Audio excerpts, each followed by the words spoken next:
Johnny Rock Show.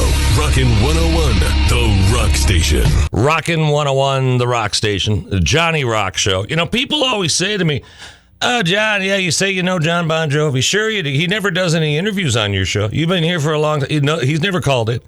Well, there was a little pandemic going on, and he wasn't on the road. But look who's on the phone. Jon Bon Jovi. Welcome to the Johnny Rock Show. Hey, Johnny, my old dear friend. You just didn't give me your phone number. It's been 40 years. I finally got it. Yeah, well, actually, I changed it a few times. You wouldn't leave me alone in the mid-'90s. Then I can't get a hold of you again. I swear to God. Yeah. Boy, oh, man. Well, yeah, I was telling the WAPP story just the other day to this woman. She didn't believe me. And then I showed her the album, and she thought I had made that at like Kinko's or something. But yeah, you walked into WAPP, gave me a cassette of Runaway, and as they say, the rest is history, right? And the rest is history, pal. You betcha. Yep. I don't know if I got a chance to properly thank you for dropping my name in that Rock and Roll Hall of Fame induction speech. That was really nice of you. And, you know, it wasn't like it was a laundry list, which would have been fine, but that was really nice of you to mention me and Chip Hobart from WAPP. It meant a lot. Well, look, without you guys, who knows if we would have been having this phone call 40 years later. You know, for your listeners, they should know that I walked into a brand new radio station called WAPP. So new you guys didn't have a receptionist sitting there to stop me. And I got your attention, and I gave you a cassette, and I said, damn it, the song's a hit. And you guys said, just wait a while, and we'll talk to you, and we'll tell you what we're doing here at this new station. And you listened to the song, and you agreed with me that it was a hit. And then the chain that owned APP started playing it, and all those same record executives who had that cassette sitting on their desk went running around looking for it.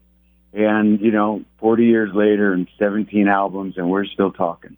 It's a wonderful story, and I love it.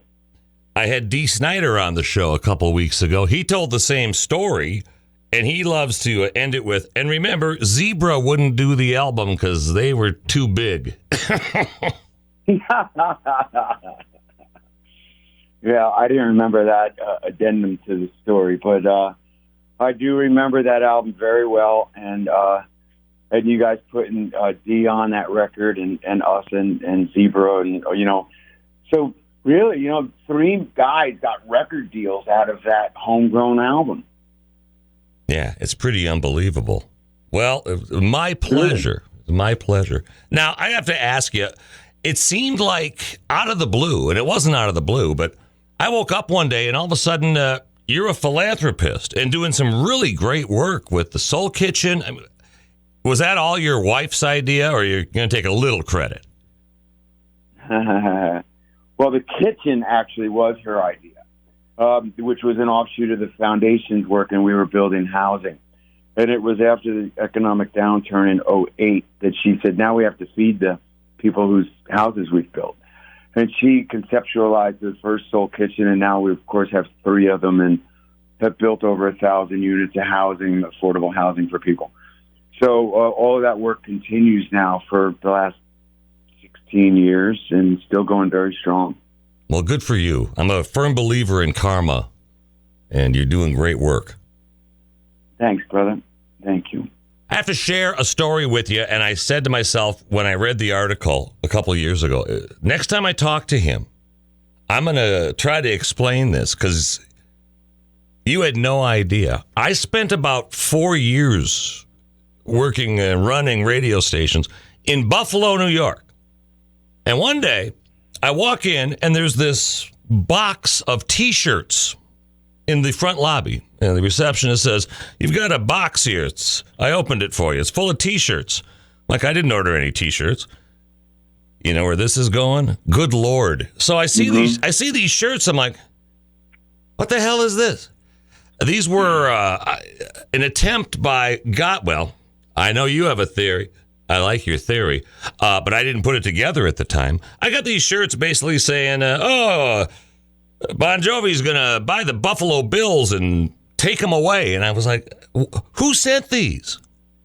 because God knows we didn't have a budget for shirts. They weren't mine. I called my competitor. I said, did you send these shirts over? He had a box. He's like, no, I thought you sent these over. We're like, what the hell's going on? So I stuck the box of these shirts like in a broom closet.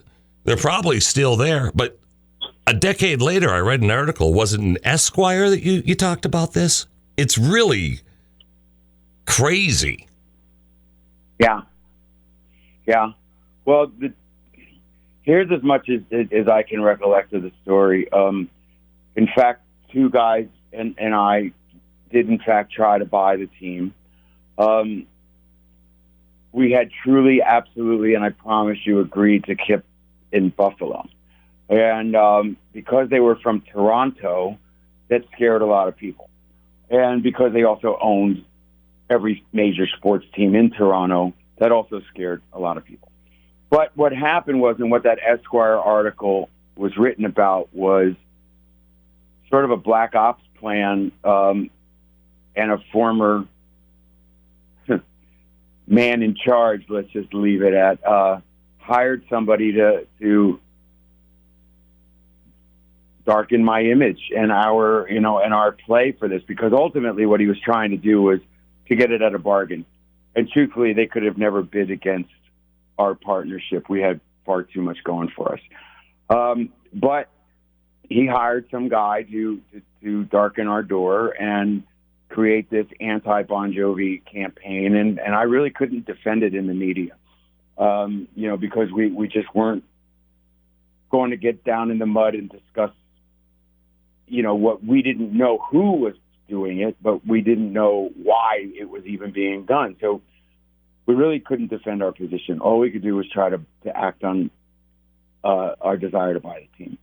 So ultimately, it didn't work out simply because it was a sealed bid and we didn't get a chance to counter.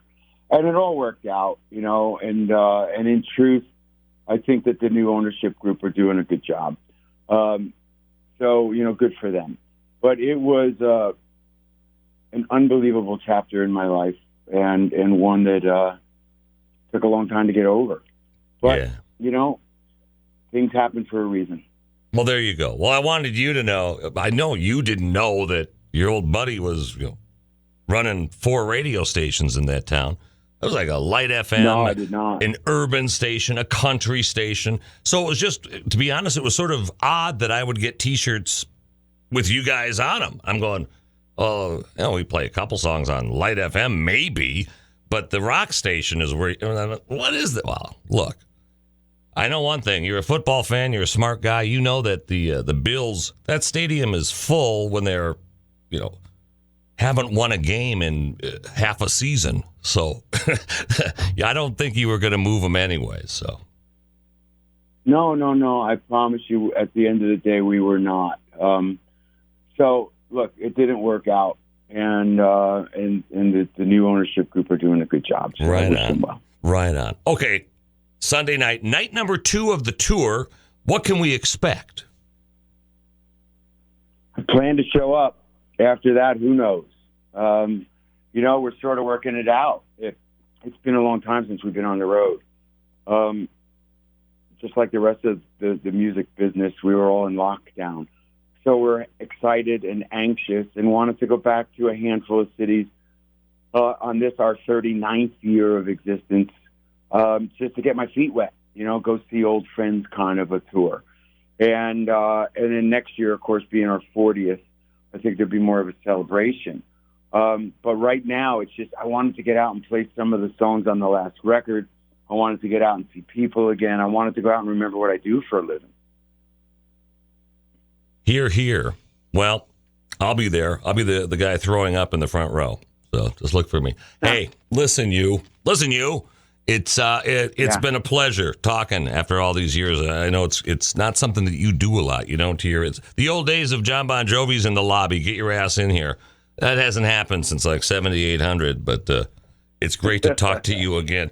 I have a note here from a listener named Michelle, who she says she's seen you live in the Twin Cities, going back to opening for the Scorpions I was at that too, but yeah, she's battling cancer now, and she won't be there Sunday night. So she wanted me to pass along a hello. Well, sending my love. I hope you feel better and know that we're thinking about you. So feel better and know that we'll be back. And when you're healthy, I'd love to have you come to a show.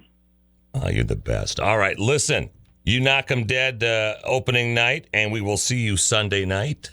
Jon Bon Jovi, thanks for calling into the Johnny Rock Show. Hey, anytime we can do a feature every Monday at 9.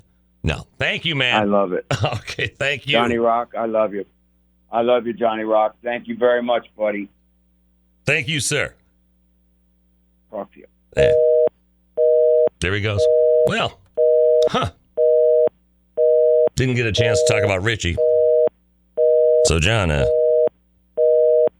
what you say we get Richie back in and we do, I don't know, Slippery in its entirety? Well, no, New Jersey in its entirety? Yeah. The Johnny Rock Show, Rockin' 101.